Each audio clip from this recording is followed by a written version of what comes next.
Hey guys, Jeremy here with Simple Life, and welcome to installment number 22 of Viewers Knives. These are all knives that are made by you guys, the viewers of this channel. It's really an honor to be able to share what you guys are doing with others, so let's get right into it.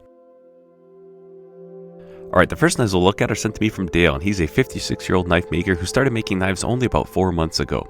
This was his 6th knife, and it is 01 tool steel. He made it as a Kiradashi, so it's only got a bevel on the one side, and this was his first attempt at filing the spine of a knife. The next knife is made out of 1084 with Cocotte African wood for the scales. 7 inches long, and it's his second attempt at filing the spine. I think your knives look really great there, Dale. Thank you for sharing these with us. Alright, feast your eyes on this big bad boy. This was made by 17-year-old Eric from Ontario. It is made from 182 layer Damascus. It's a recurve bowie with a stainless guard, brass spacers, and Hungarian rosewood for the handle. What an incredible knife. Very nicely done, Eric. These next knives are made by a 28-year-old soldier from Germany.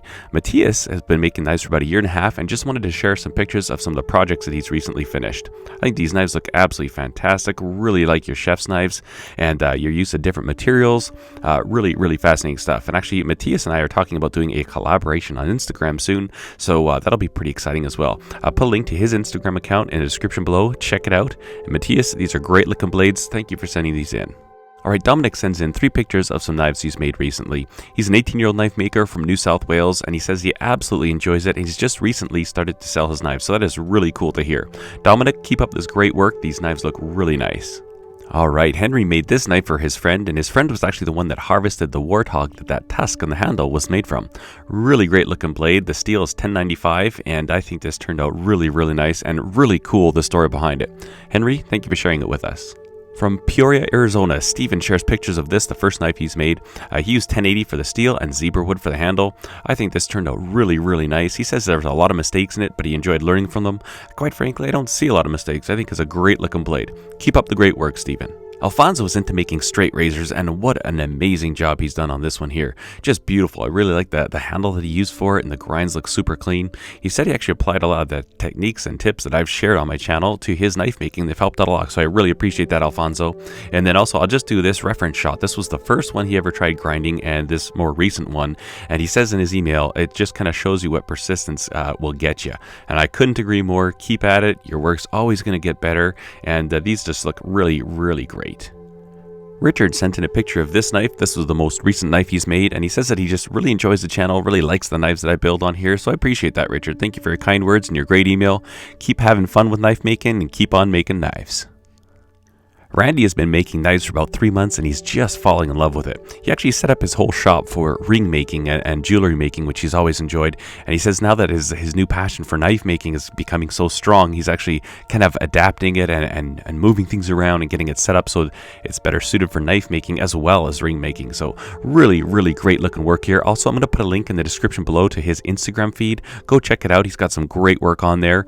Randy, thank you for sharing this. So this next knife we'll look at came from somebody with the email name of Crack Your Head. I thought that was kind of interesting. I'm not sure of the person's real name, but this is the 12th knife that I've made. They've actually made 10 of these tracker knives, and you'll notice he's got die stamped on there, and that stands for dedication, imagination, and engineering. And his goal is to never make the same knife twice. And so with all 10 of these tracker knives, he's tried to change up something different, so it's a very distinctly different blade. This one here is made from 5160. And he used ebony wood and Roman olive wood for the scales. Very nicely done. I like your ideas here. Keep up the great work. Crack your head. Philip sends pictures of this knife. This is 430 layer, 1095 and 15 and 20 random twist Damascus. Really great looking pattern on there. Really like it. This is the 4th hidden tag knife he's made, and I think this looks really great. Made a nice display box for it with a stand, all of an antler, and also he's got some buffalo nickel inlays in there. Really nice looking blade, Philip. Thank you so much for sending it, and thanks for your email. Ben is based out of Hong Kong right now, and he just wanted to share the pictures of his first 2 knives. And these are actually kit knives, so essentially you just buy the knife blank itself, the steel blank, and then you can kind of finish it off as you wish with scales and pins and all that stuff. You know, that's a really great way to get into knife making, especially like he says, he's based in Hong Kong. It's really hard to find space to put a forge, to do your own heat treating even. And so, you know what? This gets you into knife making, and absolutely fantastic. Really like the work you've done here, Ben. Keep it up at 39 years old to make your first knife. Awesome to hear. From Gridley, California, Ruben is a hobby knife maker and he really enjoys making knives to give away as gifts. He says here he doesn't make beautiful knives, but he makes really practical knives, and you know what? That's a really, really great spin on it. His personal favorite is a black one with a paracord wrapped handle. He says that's just a really useful EDC blade for him.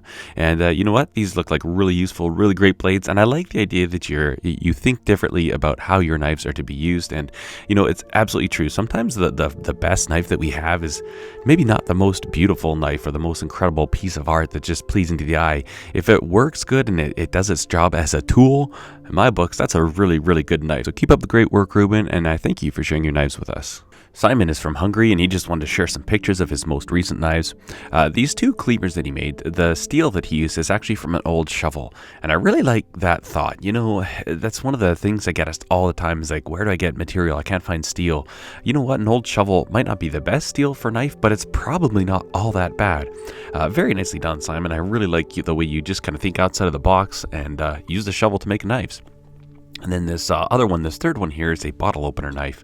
A really cool design there, nice little EDC piece. So Simon, keep up the great work, creative thinking. Thank you for sending these in. Next, we're going to go to Brisbane, Australia, and this is Mark's very first knife. He actually completed it the day that he sent me this email, a small neck knife out of 1085. I think it looks really, really great. He actually made his own micarta and mosaic pins, and he just says that this is such a relaxing hobby, and he's really enjoying developing his techniques and stuff. He also bought a sanding block from me, so Mark, thank you so much for your support. I appreciate that. This knife looks really, really great, and I'm glad to hear that you're enjoying knife making so much. Very nicely done. Alright, from Australia, let's head to Denmark, and Mads sends pictures of this knife. He actually made it in his 1.5 by 1.5 meter shop, so not a large space by any stretch of the imagination, but you don't need a lot of room for knives. That's kind of the beauty about knife making. He said he had the most trouble with heat treat in this project, but I really like the look of this knife. I love how the scales kind of make their way onto the blade there. Very elegant, very sweeping lines. It looks really comfortable and just a very, very unique and very nice looking blade. Keep up this great work, Mads. Thank you for sending it in. Now we're going to head from Denmark to Portugal. And Pedro, he's a 19-year-old knife maker, and he's actually been making knives since he was 10 years old. That is really, really cool to hear. It's only been the last several months, though, they started to take it more seriously and try and achieve a higher level of fit and finish, and he's definitely making incredible progress. Pedro, these knives look really, really great. I can't wait to see what you're doing in another year or two from now. Just fantastic work. Keep up this great work, and thank you for sending it in. Okay, now we're going to check out some knives out of Vancouver, and Trevor is actually originally from Medicine Hat, which is very close to where I live, but he's a video special effects guy working in Vancouver right now. And, he says in his email here he's gone bolster crazy. This knife right here has bolsters at both ends of the handles. He's curious if there's any particular name for it. Not that I know of, but if you're watching this and you know of a special name for a handle that's got bolsters at both ends, if there's a term for that, let us know. That'd be really cool to find out. Also, Trevor's been making his own Damascus, doing a lot of forging, and he's just really gotten into knife making and some really, really cool stuff coming. So, Trevor, very nice knives. By all means, hit me up if you're coming through town. We'll hang out and talk knives, and I thank you for sending these in. Also, I'll put a link to Trevor's Instagram, Kraken Knife Works. That'll be in the description below. Check it out. Jeremy is a 26-year-old knife maker from Missouri, and he made all of these knives from recycled or found materials, and they were all the stock removal method. Now, that to me is so inspiring because instead of sitting around being like, oh, I don't have a bar of 01 tool steel, I don't have this, I can't make knives, he just went out and found stuff, and to me that is such an inspiring thing, especially for people that want to get into knife making. You know what? Don't hold back, just use whatever you can find and do it. Even the sheath that he made, this one sheath in this picture, that was made out of PVC. Heat it up, just boom, you've got yourself a sheath. Very nice work, Jeremy. Truly inspiring to see the way that you've gone about this, and I hope you continue to enjoy knife making for years and years to come. And we're going to wrap up this edition of Viewers Knives with a couple of blades from a 25-year-old chef and knife maker from the Czech Republic. Thomas sent pictures of these chef's knives that he's made. He actually makes them for himself as well as his co-workers and his colleagues. Most of the steel he uses N690, Elmax, and also some 01 tool steel as well. He says here he loves Hamones. He's been making knives since 2015, and his first knife was a spring steel coil, and he forged it into shape with a friend. He said it looked terrible, but it worked really well. You know what? These knives look fantastic, and it is really cool to see chefs that want to make their own knives, chef knives. That Wow, totally cool. Also, he's got an Instagram. I'll put a link to that in the description below. Very nicely done, Thomas. Thanks for your wonderful email, and thank you for sending this in. If you would like to have your knife featured on this channel, just email me, jeremy@homesteadknives.com. We will get it in either featured on a Viewers Knives dedicated video or on a Tool Time Tuesday. And I thank you guys so much. Really, really inspiring to see what you guys are doing. So cool to share this with you guys around the world. And keep making knives, guys. Keep having fun. Thank you so much for watching. Cheers.